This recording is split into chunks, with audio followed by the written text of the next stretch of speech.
Welcome to Aditya. இந்த வீடியோஸில் எப்படி துவரம் பருப்பை வேக வச்சு ட்ரை பண்ணுறதுன்னு பார்க்கலாம். குக்கரில் துவரம் பருப்பை நல்லா விசில் விட்டு வேக வச்சு எடுத்து வச்சுக்கோங்க. வேக வச்ச துவரம் பருப்பை ட்ரேஸில் ஈவனாக ஸ்ப்ரெட் பண்ணிக்கோங்க. தண்ணீர் அளவாக வச்சு வேக வைக்கிறதால சீக்கிரமாக இந்த ட்ரையிங் ப்ராசஸ் நடக்கும்.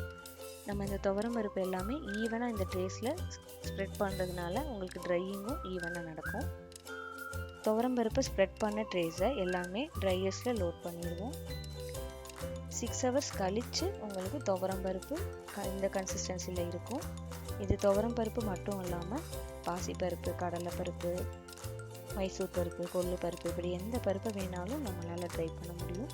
இந்த ட்ரை பண்ண தால்ஸை வச்சு நம்ம readymade sambar mix, readymade rasam mix, soup mix, readymade sambar சாதம் மிக்ஸு, ரெடிமேட் பருப்பு சாதம் மிக்ஸு, இந்த மாதிரி எக்கச்சக்க இன்ஸ்டன்ட் ஐட்டம்ஸ் பண்ணலாம்.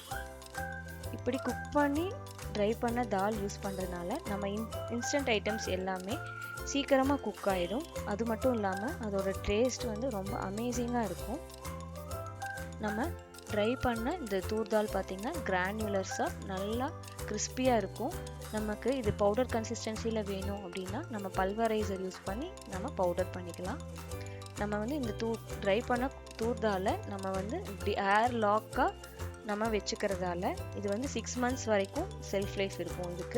இது மல்டிபர்பஸ் ட்ரையரு. இது ட்ரை ஆனது. இந்த மல்டிபர்பஸ் ட்ரையரில் நம்ம ஃப்ரூட்ஸு, வெஜிடபிள்ஸு, ஃப்ளவர்ஸு, ஹெர்ப்ஸு, இந்த மாதிரி என்ன ஐட்டம்ஸ் வேணாலும் நம்ம ட்ரை பண்ணிக்க முடியும். உங்களுக்கு இதை பற்றி டீட்டெயில்ஸ் வேணும்னா இந்த ஸ்க்ரீனில் தெரிகிற நம்பருக்கு காண்டாக்ட் பண்ணுங்கள். தேங்க்ஸ் ஃபார் வாட்சிங்.